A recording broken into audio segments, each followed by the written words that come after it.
नमस्कार, मैं हूं सिकता देव। हमारी रिपोर्ट का नाम है नफरत, नमाज और समाज। जमीन है उत्तर प्रदेश की, वक्त है 2027 का, मौका है यूपी के विधानसभा चुनाव। 403 सीट की विधानसभा है, 202 मैजिक नंबर है। इसी को पाने की लड़ाई शुरू हो चुकी है। अपनी रणनीति के साथ राजनीतिक दल तैयार हो रहे हैं। एक तरफ बीजेपी और उनके साथी हैं, तो दूसरी ओर 1 दर्जन छोटे बड़े दल हैं जो कि बीजेपी के विरोधी हैं। इनके बीच में तुष्टीकरण, ध्रुवीकरण, लिबरल, कम्युनल, तोड़ो जोड़ो, सनातन, हिंदू, जिन्ना, हिंदू राष्ट्र, नमाज, कॉमन सिविल कोड, राम मंदिर, कृष्ण मंदिर, काशी विश्वनाथ, भोजशाला जैसे ना जाने कितने कीवर्ड्स इस्तेमाल हो रहे हैं। इसकी वजह से इस राजनीतिक संघर्ष का जो मैदान तैयार हुआ है, उसमें एक तरफ हिंदू हित वाले हैं तो दूसरी ओर मुस्लिम हित वाले। इसकी वजह से चुनावी लड़ाई का चक्रव्यूह कैसे तैयार हो रहा है, आइए जानने की कोशिश करते हैं।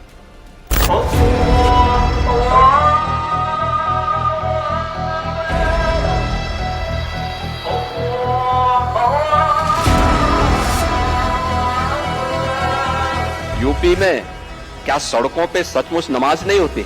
मैं कहता हूं कतई नहीं होती। नमाज पढ़नी आवश्यक है, आप शिफ्ट में पढ़िए।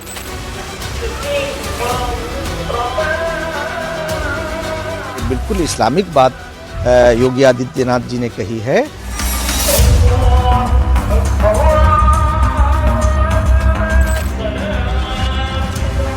अपनी मस्जिदों को भरे करो। तुम्हारे जुमे की नमाज फजर की नमाज में उतनी तादाद होनी चाहिए।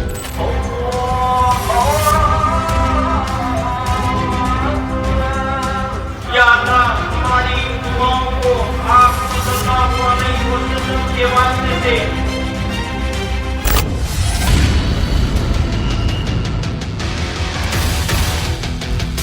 मस्जिद में मीनार से मुनादी, मुनादी पर जुटी जमात, भीड़ बढ़ी तो जमात ने सड़क तक पढ़ी नमाज।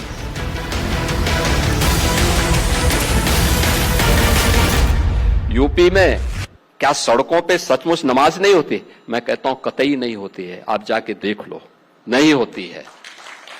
अरे सड़कें चलने के लिए है या कोई भी व्यक्ति आकर के चौराहे पे आके तमाशा बना देगा? क्या अधिकार है उसको सड़क रोकने का? आवागमन बाधित करने का कौन सा अधिकार है? जहां उसका स्थल होगा वहां जाके करें। मुस्लिम समुदाय को टारगेट किया जा रहा है, हर इशू पे मुसलमानों को घेरा जा रहा है। पूरी दुनिया में जब मस्जिद भर जाती है तो थोड़ी देर के लिए लोग मजबूर होकर के, खुशी से नहीं, जब जगह नहीं है तो बाहर नमाज पढ़ लेते हैं। लेकिन पूरे देश में ये शुरू हो चुका है, जहाँ जहाँ बीजेपी की सरकार है वहाँ मस्जिद के बाहर नमाज नहीं पढ़ने दिया जा रहा है। शपथ लिए संविधान की, लेकिन आए दिन इस तरह के अनाप शनाप बकवास करते रहते हैं। कभी ठोक डालूंगा वाली पॉलिसी की बात करेंगे, कभी कट मूल्य वाली बात करेंगे। अरे कितनी नफरत आप फैलाएंगे? और अभी क्या आपका बयान है कि नमाज 2 शिफ्ट में नहीं पढ़े, 3 शिफ्ट में पढ़े रास्ते में, तो फिर हम दिखाएंगे हमारे रीत से नहीं तो। अरे किस तरह का भाषा का प्रयोग आप कर रहे हैं? आप एक राज्य के चीफ मिनिस्टर है, मुख्यमंत्री है आप। लेकिन अब मुनादी के लाउड स्पीकर की आवाज केवल मीनार तक, नमाज सड़क पर नहीं, मस्जिद तक सीमित।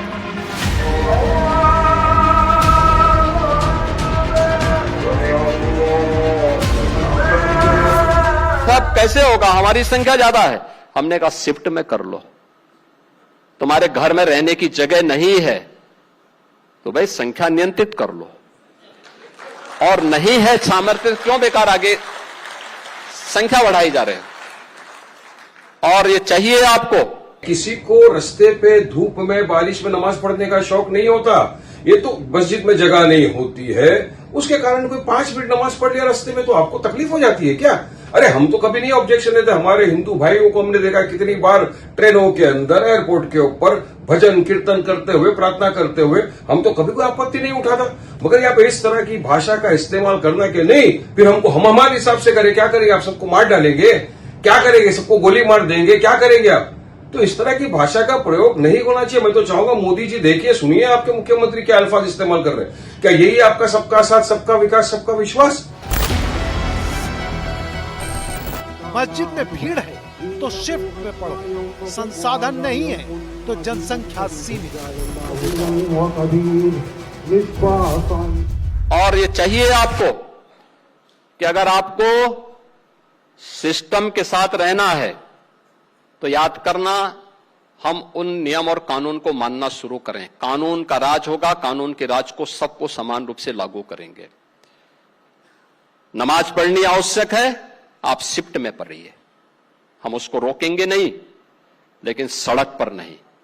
सड़क चलने के लिए एक आम नागरिक के, एक बीमार व्यक्ति के लिए, एक आम नागरिक के लिए, एक कामगार के लिए, एक कर्मचारी के लिए, एक सामान्य नागरिक के लिए, एक व्यापारी के लिए हम सड़क को बाधित नहीं करने देंगे। दूसरे धर्म के लोग सड़कों पर बड़े बड़े कार्यक्रम करते हैं, कई दिनों तक, कई महीनों तक सड़कें जो है धार्मिक लोगों से भरी रहती हैं। आज तक कभी किसी मुसलमान ने उसका ऑब्जेक्शन नहीं दिया। हम उन धर्म के लोगों को जो सड़क पर कर रहे हैं उनको हम ठंडा पानी भी पिलाते हैं, उनका स्वागत भी करते हैं। मान अगर एक 5 मिनट नमाज पढ़ लिया जुम्मा के दिन, वो भी क्योंकि जुम्मा नमाज फर्ज है, खुतबे के साथ पढ़ना है, उसको जमात के साथ पढ़ना है, इसलिए एक आदमी रास्ते के ऊपर पढ़ लिया तो किसके पेट में दर्द है? अगर कायदे कानून का पालन करते हुए किसी की भी आस्था को ठेस पहुंचाए बिना, किसकी आस्था को ठेस पहुंच जाती है चलिए बताइए मेरे को। किसी को तकलीफ नहीं होती वहां पे 5 मिनट अगर किसी ने नमाज पढ़ लिया तो। सड़क पर नमाज पर पाबंदी को संविधान विरोधी बताया जाता है। दावा है कि सरकार के ऐसे कदम जिस धार्मिक स्थल की आवाज कानून के दायरे में, नमाज कानून के दायरे में,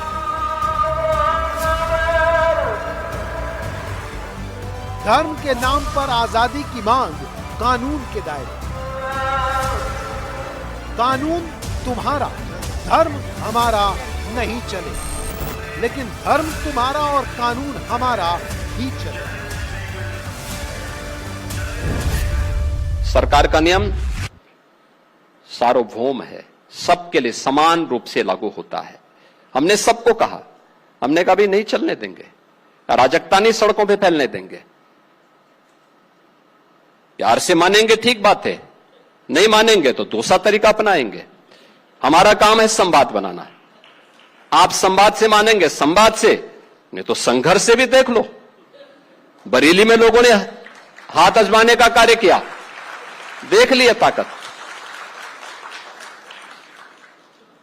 इसलिए सरकार उन सिस्टम के साथ पूरी व्यवस्था को जोड़ना चाहती है। मुख्यमंत्री के बाद पूरी ताकत होती है, मुख्यमंत्री जो चाहे कर लें, जिसको चाहे गोली मार दें, जिसको चाहे दिन दहाड़े पुलिस की कस्टडी में उसकी हत्या करवा दें और जो है पैरों में लगातार गोली मार दें। एक समुदाय के साथ जो जुल्म कर रहे हैं वो कभी न कभी उसका फल निकलेगा।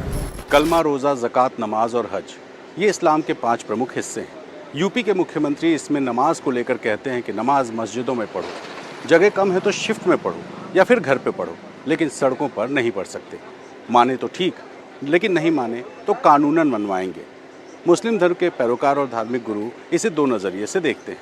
पहला, ये इनडायरेक्ट कॉमन सिविल कोड है, यानी पर्सनल मुस्लिम बिलीफ को कॉमन सिविल कोड के जरिए मनवाने की कोशिश। दूसरा, संविधान और कानून अगर सबके लिए बराबर है तो फिर एक धर्म को सड़कों पर आयोजन करने की छूट और दूसरे धर्म पर रोक क्यों? लेकिन हमारे साथ जो ये हो रहा है ना, जानबूझकर कि मुसलमानों को टारगेट करके ये बहुसंख्यक को ये दिखाना चाहते हैं कि मुसलमानों के साथ हम जुल्म करेंगे तो हमारा वोट बैंक बढ़ेगा। ये हो रहा है और कुछ नहीं है। अगर एक ही समुदाय को टारगेट करना, उसके खिलाफ नफरत फैलाना, मैं समझता हूं सरासर गलत बात है ये।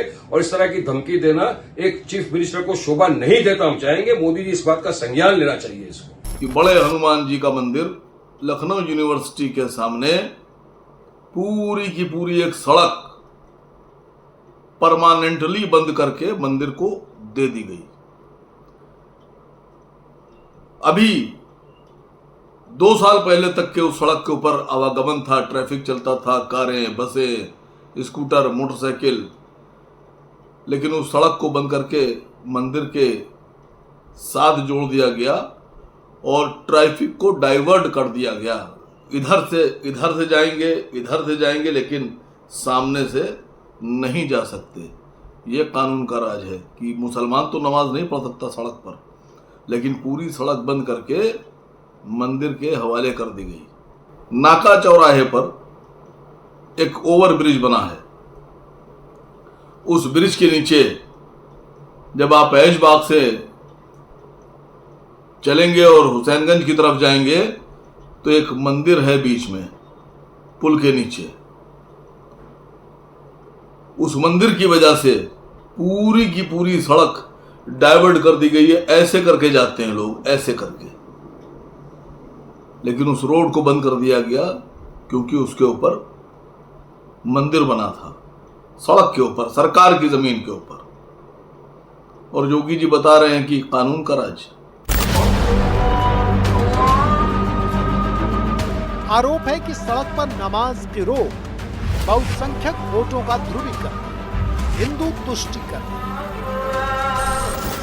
लेकिन योगी सरकार का दावा है सबका साथ सबका विकास। चुनाव के बाद सरकार की नजर में सब बराबर। मुस्लिम नेता इससे सहमत नहीं। उनका कहना है कि सरकार के डबल इंजन अपने पीछे लगे डिब्बे में सवारियों के साथ अलग अलग व्यवहार करते हैं, वरना सड़क पर नमाज नहीं चलेगी तो ऐसे भंडारे, कांवड़, जगराता, धार्मिक जुलूस कैसे चलते रहते हैं जो आवाज भी करते हैं और सड़क की सवारी को दिक्कत भी देते हैं।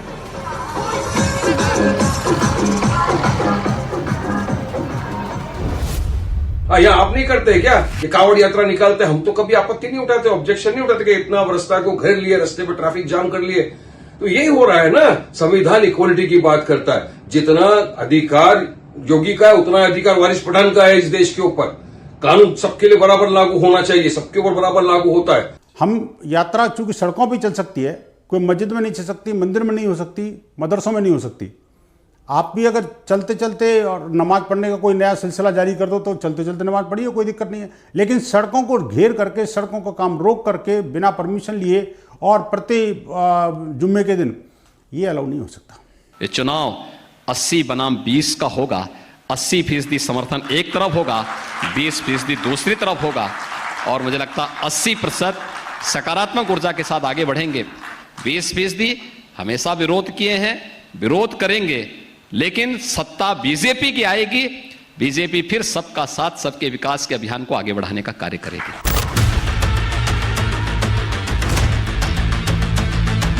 तो क्या उत्तर प्रदेश में 80-20 का विभेद हो रहा है? मतलब हिंदू बहुसंख्यक और मुस्लिम अल्पसंख्यक के बीच अंतर किया जा रहा है। वैसे विवाद तो इस बात पर भी है कि क्या मुस्लिम अब अल्पसंख्यक हैं या नहीं।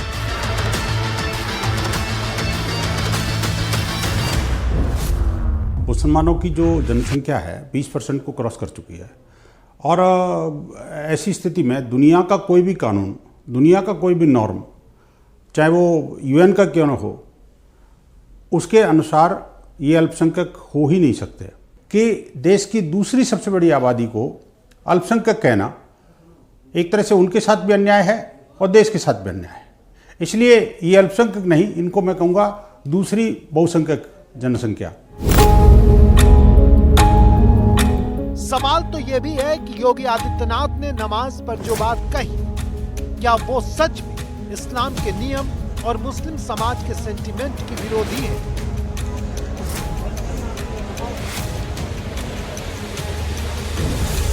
नमाज पढ़ने के लिए जो इत्मीनान और सुकून चाहिए, यानी खुदा और बंदे के दरमियान कोई चीज़ डिस्टर्ब न करे, तो वो सुकून और इत्मीनान मस्जिद, घर में ही मिल सकता है।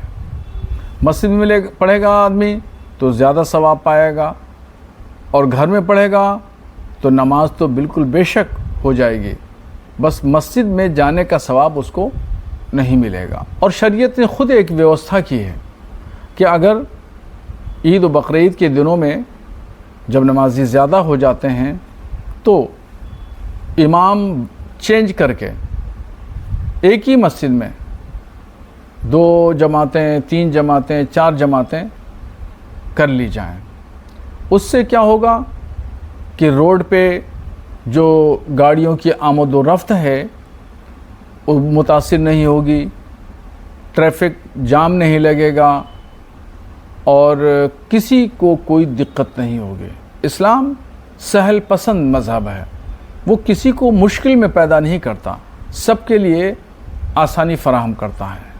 माननीय योगी आदित्यनाथ जी का ये कहना कि रोड पर नमाज नहीं पढ़नी चाहिए, मैं बिल्कुल पूर्णतः उनका समर्थन करता हूँ, इसलिए कि नमाज सार्वजनिक जगह पर, सरकारी संपत्ति पर या वो जगह है जहाँ आम जनमानस जहाँ से निकलते हों। उनका एक और मशवरा बहुत अच्छा है, उसे तमाम इस्लामिक जो स्कॉलर्स हैं उन्हें उसे अंडरलाइन करना चाहिए कि बिल्कुल इस्लामिक बात योगी आदित्यनाथ जी ने कही है कि आप मस्जिद में अगर जगह कम है और नमाजी ज़्यादा हैं तो आप शिफ्टों में कर सकते हैं। बड़ी प्यारी बात कही है उन्होंने। ये एक तरफा आदेश है, इसको सुप्रीम कोर्ट में चुनौती देने जा रहे हैं और मुझे लगता है कि आने वाले वक्त में सुप्रीम कोर्ट इस फैसले को ख़त्म कर देगा और फिर मुसलमान वहाँ पर नमाज पढ़ेंगे। ये एक दिन का मामला नहीं है, हज़ारों साल पुरानी ये मस्जिद है, उसमें पहले भी नमाज होती थी। कोई जायगा का कमती है, कोई संकट है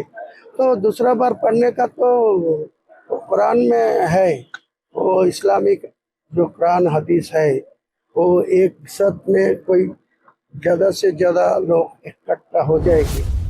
तो क्या ये माना जाए कि नमाज को लेकर मुख्यमंत्री योगी आदित्यनाथ का जो बयान है वो मुस्लिम सेंटिमेंट्स के तो खिलाफ हो सकता है लेकिन शरीयत के खिलाफ नहीं है? अगर ऐसा है तो फिर नमाज को लेकर दिए गए इस बयान का विरोध क्यों होता है? क्या ये माना जाए कि बीजेपी और मुख्यमंत्री योगी आदित्यनाथ के ऊपर सांप्रदायिक और तानाशाह होने का जो आरोप लगाया जाता है ये विशुद्ध नेतागिरी है, इसका इस्लाम और मुस्लिम समाज से कोई लेना देना नहीं है? सड़कों पर नमाज सिर्फ और सिर्फ हिंदुओं को डराने, अपना शक्ति प्रदर्शन करने और ज़बरदस्ती करके लोगों को बरगलाने का एक नया साधन है।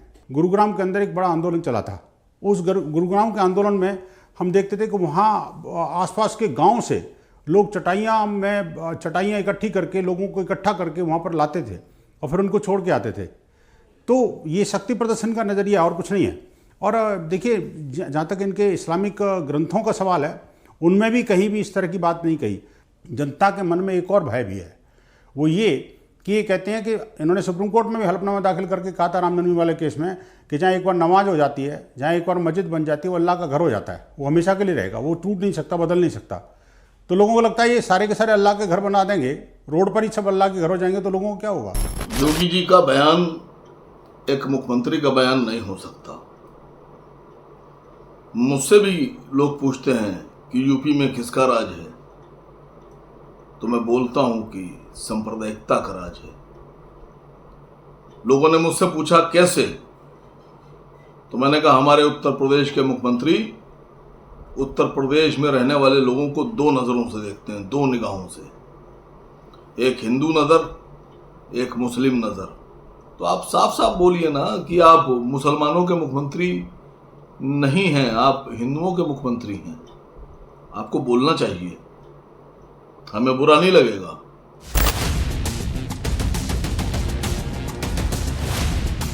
हिंदू के सीएम और मुस्लिम के सीएम का डबल अप्रोच योगी विरोधी पॉलिटिक्स का स्टंट है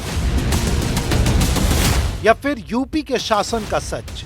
क्या आरोप के मुताबिक डबल इंजन की सरकारें हिंदू मुस्लिम में भेदभाव करती हैं? क्या सरकारी योजनाओं का फायदा हिंदू मुस्लिम के सांचे में ढाला जाता है? समान रूप से मिल रहा है विकास सबका, लेकिन तुष्टीकरण किसी का नहीं। और भाइयों बहनों, तुष्टीकरण की राजनीति जब तक देश के अंदर थी तब विकास नहीं था, तब दंगे थे, तब भ्रष्टाचार था, तब अराजकता थी, तब आतंकवाद था, तब अत्याचार था, तब अन्याय था। लेकिन आज सबका साथ, सबका विकास और इसके साथ जुड़ता है सबका विश्वास।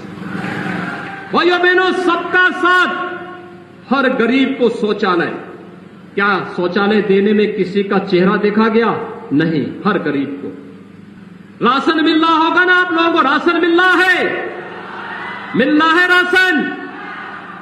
क्या ये राशन 2017 के पहले भी मिलता था? क्योंकि तब तो अब्बा जान कहने वाले राशन हजम कर जाते थे।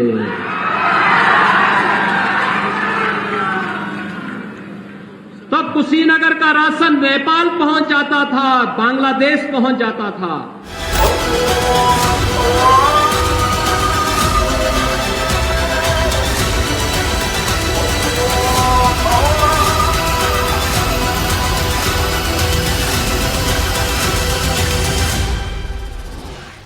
सड़क पर नमाज का विरोध जाम का समाधान है या फिर मुसलमानों के लिए समस्या?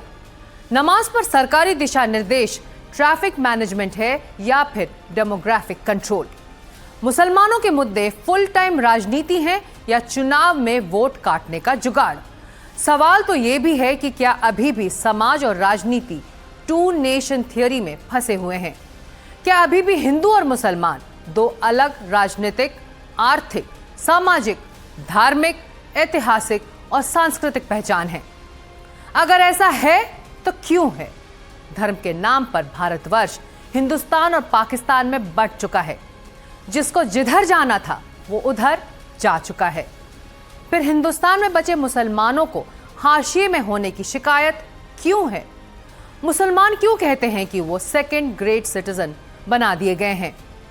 आबादी का 20% हिस्सा हैं, लेकिन लोकसभा, राज्यसभा और विधानसभा में भागीदारी अनुपात के मुताबिक नहीं है। मुसलमान का वोट हिंदुओं को सत्ता दिलाता है, लेकिन खुद उनके काम नहीं आता। ऐसा क्यों है? क्या इसीलिए कि उनका कोई राजनीतिक दल नहीं है, या फिर वो सत्ता में भेजने के बदले अपने विकास की गारंटी नहीं ले पाते, या उन्हें लगातार धोखा ही दिया जा रहा है? मुस्लिम वोटर और उनकी पॉलिटिक्स को भी समझ लेते हैं, क्योंकि ये देखना दिलचस्प होगा कि यूपी के चुनाव में 19% मुसलमान डायरेक्टली या इनडायरेक्टली मैजिक नंबर का इंतजाम करेंगे, या फिर हिंदू पोलराइजेशन से मुस्लिम वोट का एनकाउंटर कर दिया जाएगा।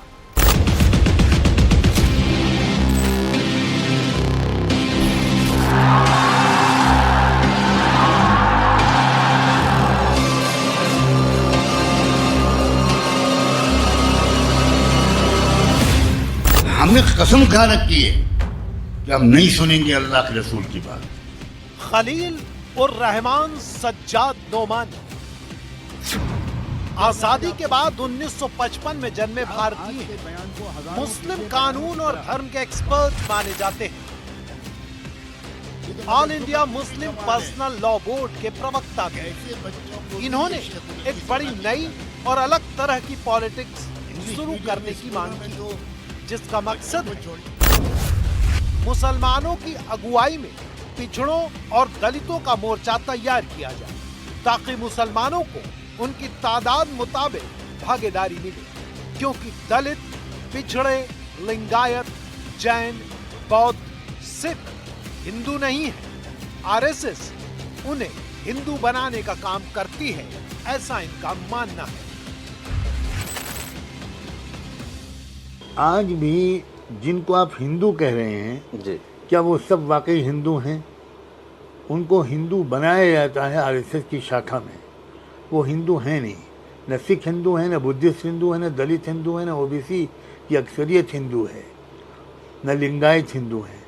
तो अब मुसलमानों को पॉलिटिकल इनिशिएटिव लेकर खुद इनको अपने साथ जोड़ना पड़ेगा। सोशल इंजीनियरिंग की एक ऐसी कोशिश जो मुसलमानों के ज़रिए हो, उसके मजबूत होने में और पूरे मुल्क की एक बहुत बड़ी ताकत बन जाने में टाइम ज़रूर लगेगा। जब पीक तक कोई चीज़ पहुंच जाती है तो फिर उसका डिक्लाइन शुरू हो जाता है। मुझे नहीं लगता कि अब बीजेपी का डिक्लाइन शुरू होने में कोई बहुत ज़्यादा देर है। मैं बता देना चाहता हूं कि समाजवादी पार्टी की अपनी कोई हैसियत नहीं है। इसरार अहमद AIM के नेता असदुद्दीन ओवैसी की पार्टी के पूर्वांचल के जिम्मेदार हैं। इन्होंने मुसलमानों के राजनीतिक और सत्ता के वनवास को रोकने के लिए अपना एक फॉर्मूला बनाया है, जिसमें वो मुसलमानों से कहते हैं कि तुम मुझे वोट दो, मैं तुम्हें सरकार दूंगा।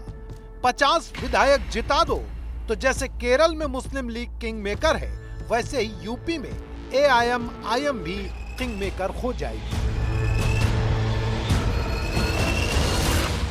उत्तर प्रदेश में अगर लोग मजलिस का सहयोग करें और मजलिस के 40-50 विधायक जिता के दे दें तो उत्तर प्रदेश में भी आपको सत्ता में हिस्सेदारी मिल जाएगी, जिस तरह केरल में सत्ता में हिस्सेदारी मिल गई। अगर आप उत्तर प्रदेश में मजलिस को जिताने में कामयाब होते हैं तो उत्तर प्रदेश में भी कोई सरकार नहीं बन सकती बगैर आपके सहयोग के। मजलिस इत्तेहादुल मुस्लिमीन की लड़ाई सत्ता में साझेदारी की लड़ाई है। जिस तरह केरल में आज मुस्लिम लीग ने सत्ता में साझेदारी हासिल की है, उसी तरह उत्तर प्रदेश में भी अगर जनता अगर लोग सहयोग देंगे इंशाअल्लाह जरूर सत्ता में साझेदारी मिलेगी।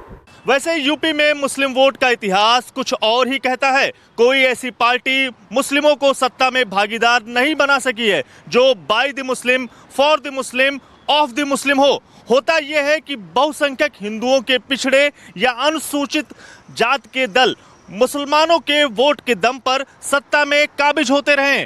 पहले कांग्रेस थी, उसके बाद समाजवादी पार्टी और बीएसपी हो चुकी है। लेकिन जब से हिंदू ध्रुवीकरण शुरू हुआ है 20% मुस्लिम वोट सत्ता की दौड़ से बाहर होते जा रहे हैं।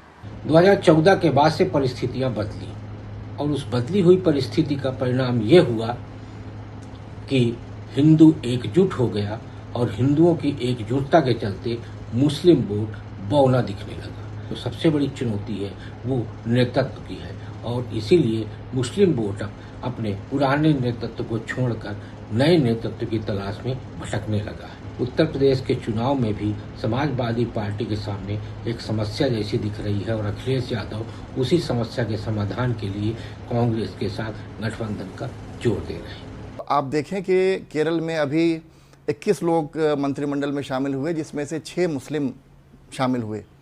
तो मुसलमानों को अपनी रिप्रेजेंटेटिव जो है उस बात को लेकर के चिंता करनी चाहिए कि किस तरह से वो ज़्यादा से ज़्यादा भूमिका निभा सके और वो यूथ को कैसे लेके आगे बढ़ सके। इन सब चीज़ों पर उनको चिंता करनी चाहिए। लेकिन ये सोचना, ये कहना कि पोलराइजेशन की प्रॉब्लम या फिर मुस्लिम वोट जो है उसकी वजह से वो अछूता हो जाएगा वो समाज, ये गलत है। यूपी में अगर मुस्लिम वोटर वोटिंग और सत्ता में उनकी भागीदारी का इतिहास देखें तो नतीजे चौंकाने वाले हैं। मुस्लिमों के हक में काम करने का दावा जरूर हुआ है, लेकिन हकीकत दावों से दूर है। उत्तर प्रदेश में करीब 19% मुस्लिम मतदाता है। 143 असेंबली सीट पर मुस्लिम असर रखते हैं। 70 सीटों पर मुस्लिम आबादी 20 से 30% के बीच है। 14 जिले की 73 सीट पर 30% से ज्यादा है। मुस्लिम वोट का रुझान 2019 के लोकसभा में 73% एसपी और बीएसपी के लिए था। 2024 लोकसभा में 92% इंडिया ब्लॉक को था। 2017 के विधानसभा चुनाव में 46% समाजवादी पार्टी, 19% कांग्रेस और बीएसपी को। 2022 में 79% समाजवादी पार्टी को मिला था, जबकि बीजेपी को 2017 में 6% और 2022 में 8% मुस्लिम वोट मिला। हैरानी की बात यह है कि 2022 में बीजेपी को कांग्रेस और बीएसपी से ज्यादा मुस्लिम वोट मिला।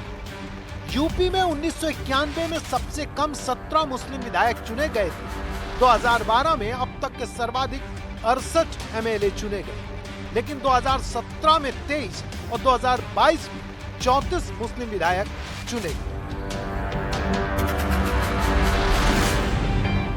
राज्यों में जहां मुस्लिम वोट एक जिताऊ वोट माना जाता था, बट एक अच्छी प्लानिंग के साथ बीजेपी ने एक मैक्रो लेवल पे एक हिंदू आइडेंटिटी के साथ और माइक्रो लेवल पे जो कास्ट समीकरण है उनके साथ जोड़ा, तो उनको लाभ मिलता हुआ दिख रहा है।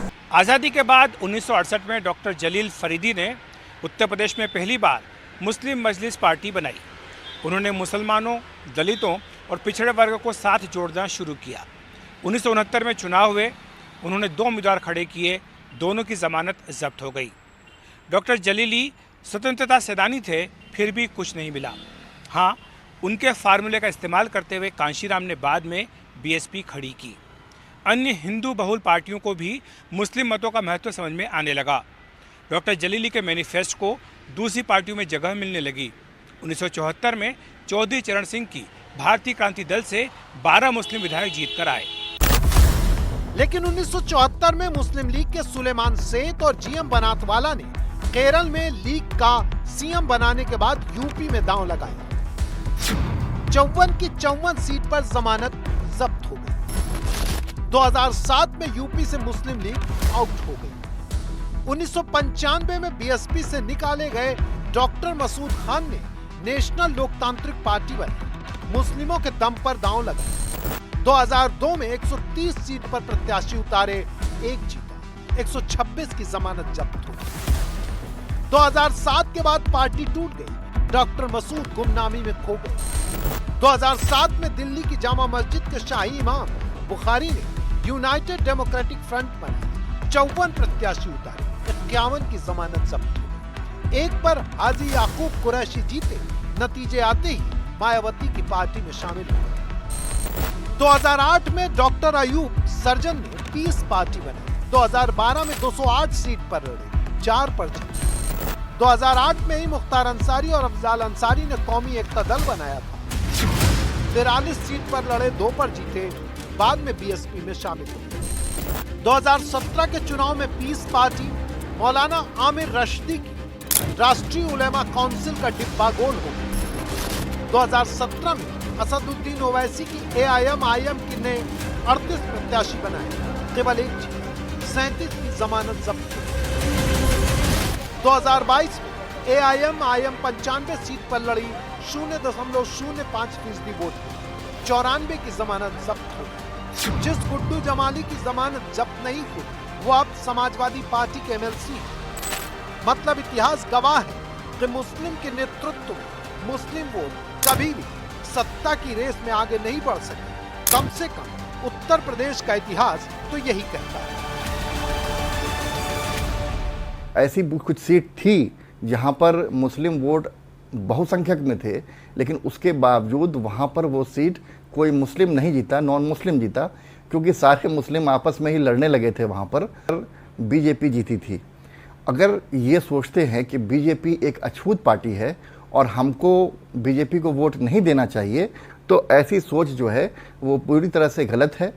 बीजेपी के राज में पिछले 12 साल में जितना ज़्यादा सरकारी पॉलिसीज़ का फ़ायदा अल्पसंख्यकों को हुआ है, उतना फ़ायदा बाकी किसी और को नहीं हुआ है। मुस्लिम लीडरशिप है वो ज़रूर, अगर वो ऑर्गेनिक है, अगर वो नीचे से संघर्ष से आई है और तमाम उन मुद्दों को जो जनता के हैं उसको रखा है, तो ज़रूर OBC और दलित समाज जो है उस मुस्लिम लीडरशिप के साथ जुड़ सकता है।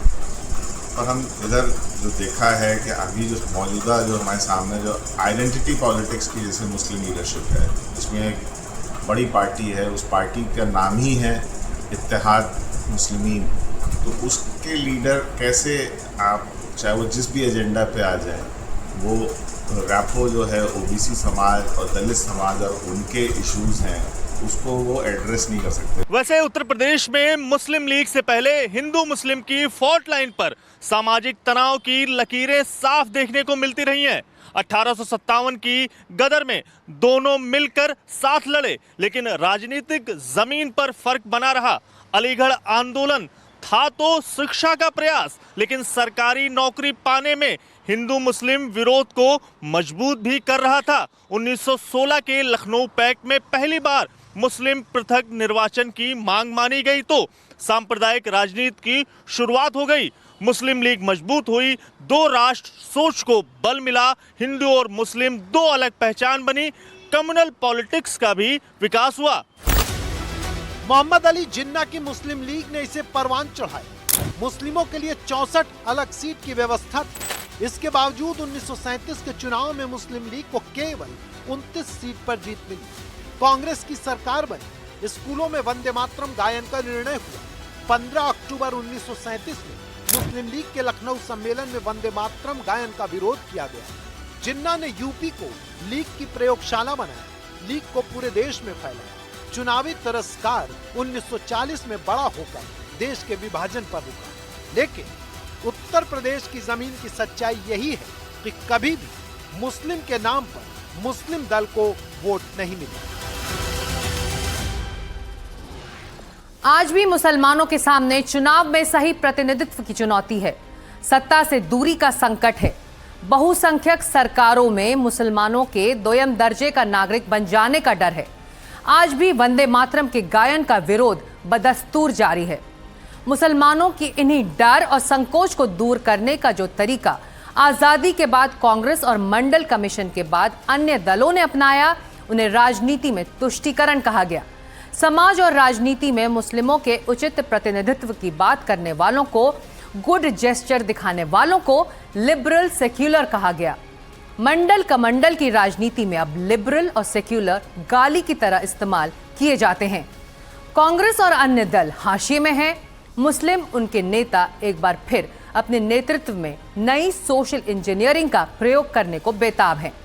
लेकिन इतिहास के पन्नों में उनके प्रयासों के लिए ऑल दी बेस्ट शब्द नहीं दिखता है। हाँ, मुस्लिम तुष्टीकरण का शोर मचाकर हिंदू ध्रुवीकरण की राजनीति जोरों पर बताई जाती है।